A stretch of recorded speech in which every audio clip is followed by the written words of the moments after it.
Hi, hello everybody. For some of you that know me out there, I got this wonderful opportunity to spend the afternoon with Peppi. Hey Peppi. Hello. I'm, you could say, a bit of an idiot when it comes to understanding about nature. You know, if you left me out in the barren fields for long, I don't think I would last. So for me, permaculture is quite foreign still. When I mention permaculture to people, even that word and the terminology is still quite foreign. So I've wanted to create this video with somebody who's, 10 years a professional and really has created an amazing oasis here in Malta. Some questions, so enjoy my inquiry into permaculture. So first of all, would you give me an idiot's guide definition of what permaculture is? Permaculture is a genius umbrella term.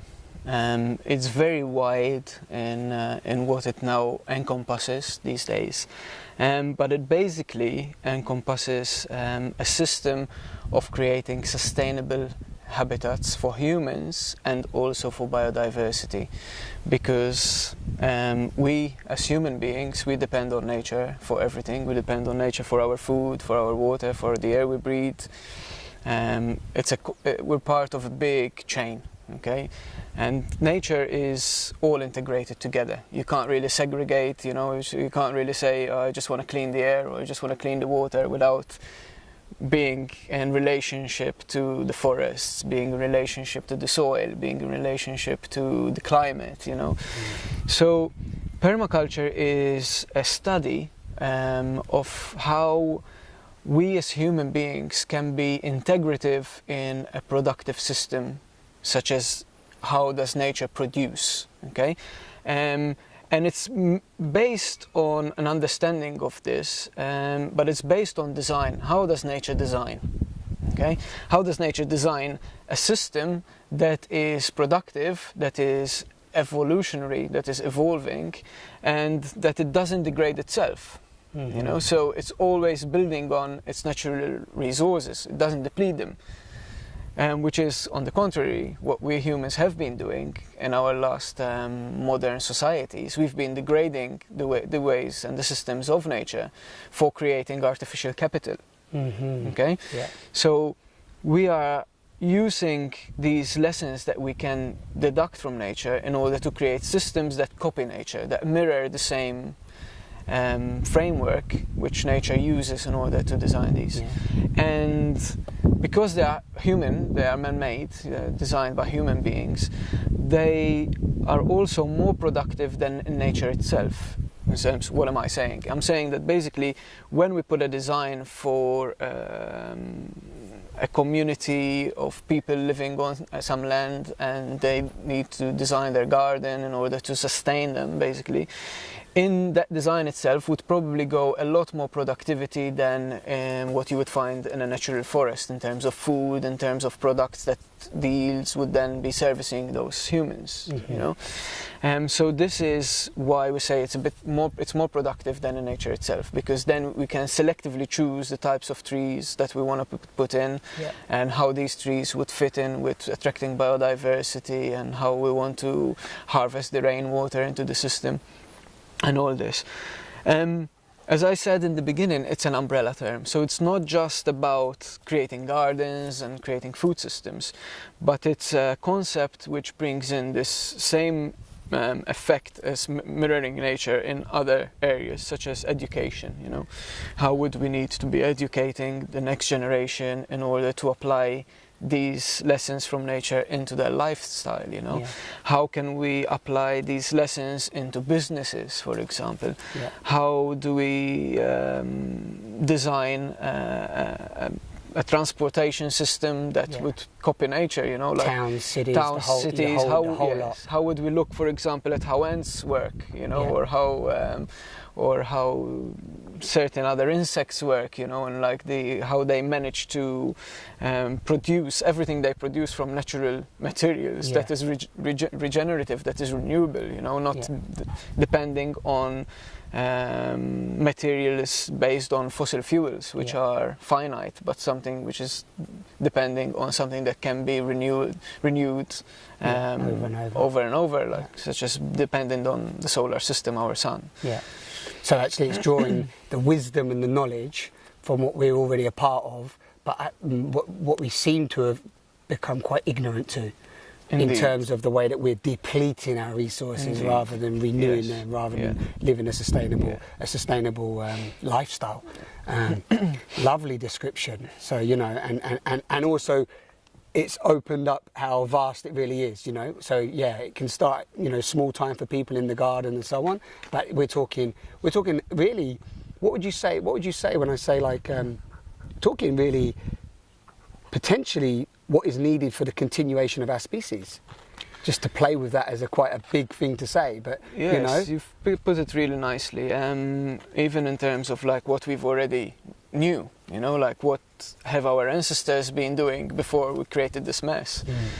So we learn and bring in these lessons from our ancestors and the tribes of around the world. You know, how did they manage to live in a natural cycle with nature, without destroying what they're actually dependent on.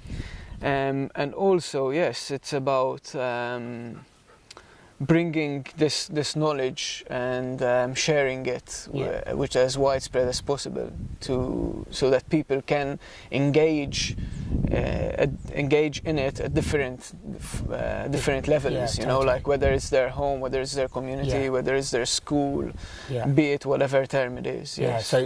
So what I'm getting from this, tell me if I'm wrong, but actually permaculture is a language. It's a language. It's a new language that we can embody and learn, and which will connect us to what we've already been experiencing. That's how I'm taking it. So you know, when I say that word permaculture, we're talking about a language. Yes. In fact, I like to ask people who come on the courses, you know, like, what do you understand by the language of nature? Yeah. Wonderful. And then we develop a bit of a discussion and bring in the permaculture principles from that. You know. Yeah. Amazing. One of the things that I've seen you do actually, and if you just share a few words on this, is actually how I've noticed that you really respect the land and you really respect what you're doing. And you know, if we've ever moved something or we've had to uproot a plant or and so on, you know, you've acknowledged that, and you know, either just acknowledged it really, whatever that might be, maybe a little sorry, or you know. And I love the way that I've noticed that you also water plants. You know, like I'd probably come along with a bucket and pour a bucket on, you know, to some extent. But you know, you use your hand and you sprinkle the water on, and there's just a sense of a real, just a mutual respect. So yeah, do you want to? That's part of the language, right? Thank you, Simon. Yeah, it's very nice and observant of you. The first ethic in permaculture, there's 3 ethics. The first one is earth care, second is people care, and the third is return of surplus and fair share. So if we kind of look at these 3 ethics, we start with earth care, because we can't really look after the people if we don't look after the earth first, because the earth is providing our life as we know it, and everything has life. There's life everywhere, and we are a tiny, minute piece of this whole orchestra of life. Yeah, the soup of creation. And this is what I like about the permaculture ethics and the principles is that, like, in a way, it's humbling to be observant and to learn from nature, and it's humbling not to be egoistic and have our ego first. It's like, I am the owner of this land and I can just do what I want. It's not like that. It's only me here. It's you know, I'm just a temporary life form on this piece of land, and it was here before me. I'm just coming and I will go, you know, and life will take shape again. Yeah. And so I think it's only respectful to just acknowledge that and be grateful to whatever you're given in that life. And if you have to misplace or if you have to destroy some weeds, you know, those are still life forms, you know. And if you do it with respect, it's a lot better even for you, you know, because what you learn from the whole journey, it's a lot more than if you just go ahead and you just go with what you've got in your head and want to do that without a care in the world. So it's a mutual thing. Yeah, so that respect, you're already noticing through gratitude and appreciation the respect of what the land's given you, life has given you, and it's a natural give and take. It's a simultaneous flow of energy. Yes. Yeah, really wonderful. Love that. I love that. And I'm just going to repeat for the people listening. So we got earth care, number one, respecting the earth where we came from. People care, and then the regeneration of resources, giving back and reusing and so on.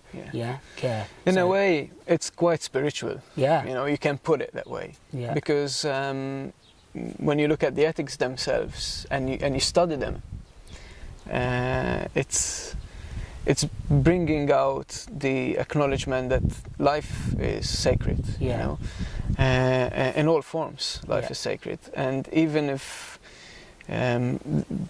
people from different backgrounds can use permaculture differently and have their different beliefs and still apply the design and the attitude differently, you know. So it doesn't belong to any religion, or permaculture teaching shouldn't really influence any beliefs, you know. It's universal. But it's at the basic of it is spiritual. You know, because if you respect life, and if you also respect your fellow beings and you help other fellow beings by your work and by your teaching, then that is spiritual. Yeah, lovely. Yeah, I really feel that and appreciate that. So I think the last thing I'm just going to ask you, so you know, is that because you've spent 10 years building this amazing oasis for now people to come and visit and see and experience. It's almost like this is a prototype of what is possible as well, you know, which I love, to give people that awareness that are even thinking about permaculture. I suppose is through your experience with that in that 10 years, is it permaculture has brought that to you as well, or prior to that was you always quite a you know, in touch with nature, in touch with the land and so on? As you say, since your study of permaculture, has that really brought that, you know, that simultaneous respect for life? Yes. I've always been, as a child even, I've always been attracted to natural places. You know, I've always like running into the valley or the beaches and building tree houses.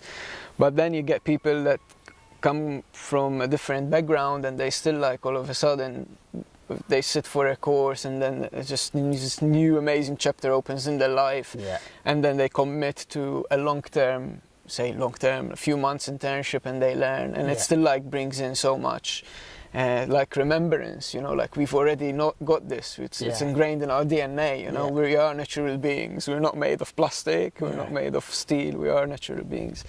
And so it touches everybody. Really, it touches everybody. I haven't yet met one person who says no to the scrap, you know. It just doesn't make any sense. And that's the beauty of it, that it can reconnect us back to nature, you know. It's a tool.